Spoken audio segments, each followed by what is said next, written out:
Hello everyone, good evening. My name is Jivesh and I welcome you all to this official YouTube platform of Nimbus IAS. So currently एक जो बहुत बड़ी news दुनिया में इस समय पे चल रही है वो कहीं ना कहीं यूएस इजराइल में जो ईरान के साथ जो उनका कन्फ्लिक्ट अभी जो चल रहा है और जिसमें ईरान भी जो है आप देख रहे हैं किस तरह से जो है रिटेलिएट कर रहा है इनके एक्शंस को।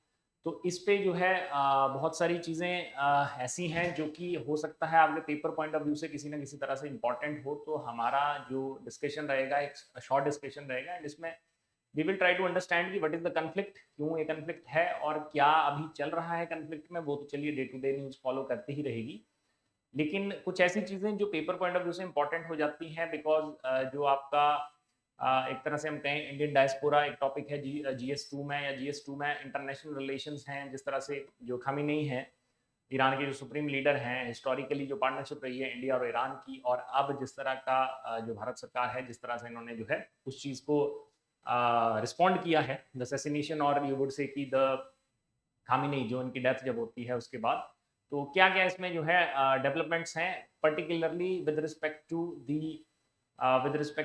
द इंडियन कंसर्न्स, तो उनको एक बार हम डिस्कस करेंगे। तो मैंने आपके सामने ये देखिए यहाँ पे मैप जो है वो लगाया हुआ है मिडल ईस्ट का। मिडल ईस्ट या वेस्ट एशिया, हम लोग इसको वेस्ट एशिया कहते हैं। तो इसको अगर आप इस तरह से देखें तो सबसे पहले आपको समझना है लोकेशन। तो लोकेशन की अगर हम बात करें, लोकेशन वैसे भी प्रीलिम्स के लिए कई बार बहुत इंपॉर्टेंट होती है, बहुत बार यहाँ से क्वेश्चन आता है। तो देखिए ये जो पूरा रीजन है, आप इसको यूं समझ लीजिए, ये वाला जो पूरा रीजन है, ये पूरा रीजन अभी क्या है, अंडर कन्फ्लिक्ट है।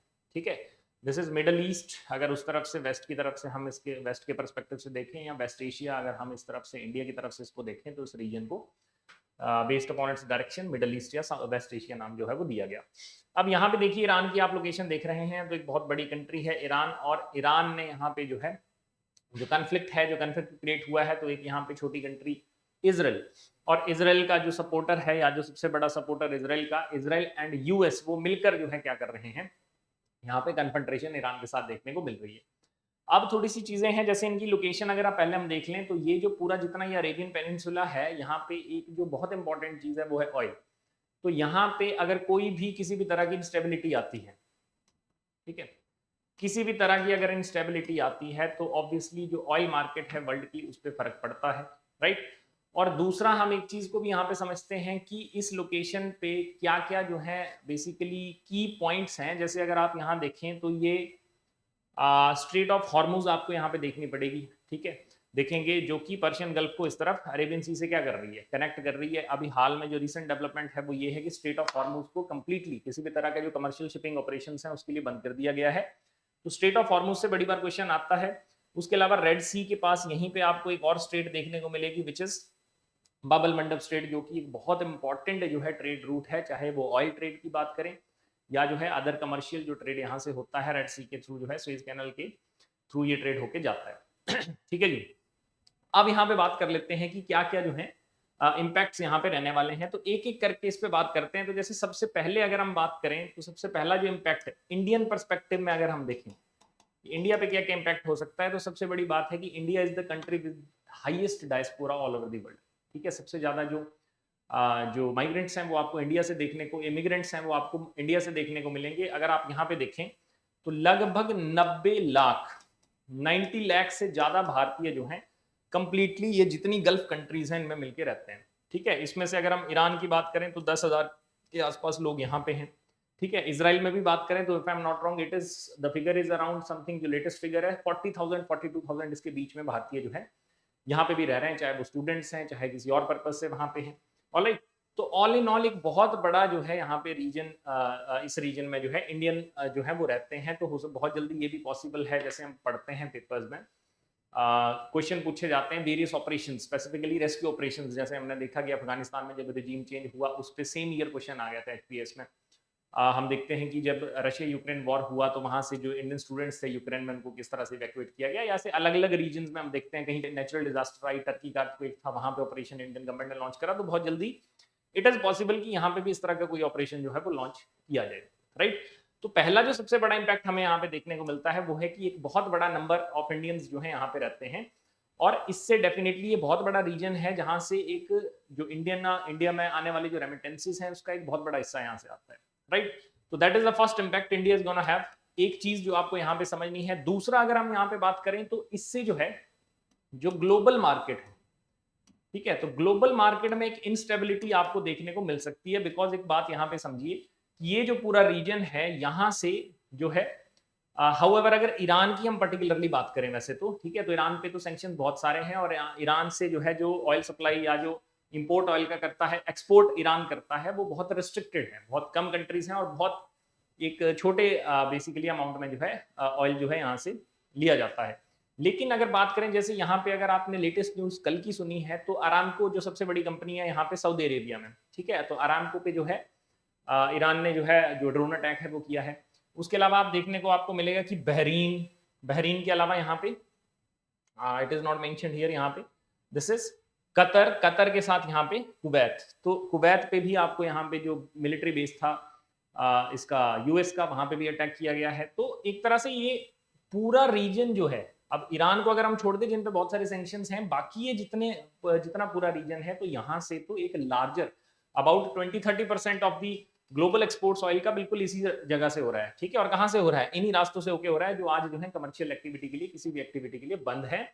और ये अगर बहुत लंबे समय तक बंद रहते हैं तो जो ग्लोबल ऑयल सप्लाई है डेफिनेटली उसमें कोई ना कोई रिस्ट्रिक्शन हमें देखने को मिलेगी, जिससे इकोनॉमिक इंपैक्ट जो है डेफिनेटली पड़ेगा। बिकॉज ऑयल के ऊपर पूरे वर्ल्ड की अगर हम अभी देखें तो इकोनॉमी डिपेंडेंट है, ठीक है, ठीक है, हम बात कर रहे हैं रिन्यूएबल सोर्सेज से उसको एक तरह से रिप्लेस करने की, बट वो एक प्रोग्रेसिव चीज है, उससे ऐसा नहीं है कि अभी अगर ऑयल बंद होता है तो एकदम से हम स्विच कर जाएंगे। अगर ऑयल एक्सपोर्ट्स जो हैं इन कंट्रीज से अभी किसी भी वजह से अगर हैम्पर होते हैं तो एक ग्लोबल इकोनॉमी जो है उस पर डेफिनेटली फर्क पड़ने वाला है। बिकॉज इंडस्ट्री विदाउट ऑयल आप फंक्शन नहीं कर सकते। तो ये दूसरी बड़ी चीज है। तो जो ग्लोबल मार्केट है उसमें बहुत बड़ी एक इंस्टेबिलिटी यहाँ पे देखने को मिल रही है, ठीक है। अब इसके अलावा और एक चीज यहाँ पे अगर हम समझें तो क्रूड ऑयल जो उसके प्राइसेस हैं उस पर भी डेफिनेटली हमें इंपैक्ट देखने को मिलेगा। अगर आप पिछले 3 दिन में जब से ये कॉन्फ्लिक्ट चला है तो वहां से भी समझेंगे तो क्रूड ऑयल की जो कीमतें हैं उसमें थोड़ा सा उछाल अभी भी हमें देखने को मिल रहा है, ठीक है। तो ऐसा क्यों है, अब देखिए इसको इंडियन पर्सपेक्टिव में हमने समझना है। अब डेफिनेटली यहाँ पे जो भी कॉन्फ्लिक्ट चल रहा है उसकी वजह से क्रूड ऑयल, अगर अभी जैसे हम करंट रेट्स की बात करें, current I am not talking about this particular time, पिछले एक हफ्ते में जब से ये सारी चीजें इतनी ज्यादा स्टेबल नहीं हुई थी तो लगभग $72 प्रति बैरल जो है क्रूड ऑयल यहाँ से जो है इसकी कीमत जो है ग्लोबल मार्केट में थी, ठीक। अब अगर भारत की बात करें हम तो एनुअल बेसिस पे लगभग $2 बिलियन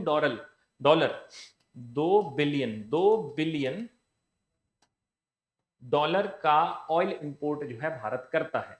अब इसका मतलब क्या है कि ये जो $72 पर बैरल है, अब इसमें अगर हम एक चीज समझें कि अगर इसमें $1 की भी फ्लक्चुएशन हमें देखने को मिलती है, अगर हम इसमें $1 की भी फ्लक्चुएशन देखते हैं तो $1 की फ्लक्चुएशन से जितना बड़ा जो amount of oil that is imported by India from everywhere, तो उसमें एक बहुत बड़ा जो है वो गैप जो है देखने को मिलता है हमें, ठीक है, कि $1 भी अगर $1 भी अगर इसमें फ्लक्चुएट करता है जो क्रूड ऑयल की कीमतें हैं, तो जितने अमाउंट का ऑयल जो है इंडिया यहाँ पे लेता है तो उसमें उसका जो अमाउंट बनता है उसमें एक बड़ा लार्ज फ्लक्चुएशन देखने को मिलेगा। डेफिनेटली उसके प्राइसेस में बहुत ज्यादा जो है डिफरेंस देखने को हमें मिल सकता है। तो क्रूड ऑयल डेफिनेटली जो है एक बहुत बड़ा यहाँ पे चैलेंज है कि किस तरह से जो मेंटेनेंस ऑफ इट्स प्राइस है वो रहेगी आने वाले समय में। चलिए, तो ये 2-3 चीजें थी जो हमने यहाँ पे डिस्कस करनी थी। 2 रीजन मैंने आपको बता दिए। तीसरा अगर एक और हम यहाँ पे समझ सकते हैं तो अगर ईरान में पर्टिकुलरली हम बात करें तो ईरान में यहाँ पे बिल्कुल चाबहार पोर्ट की जो डेवलपमेंट है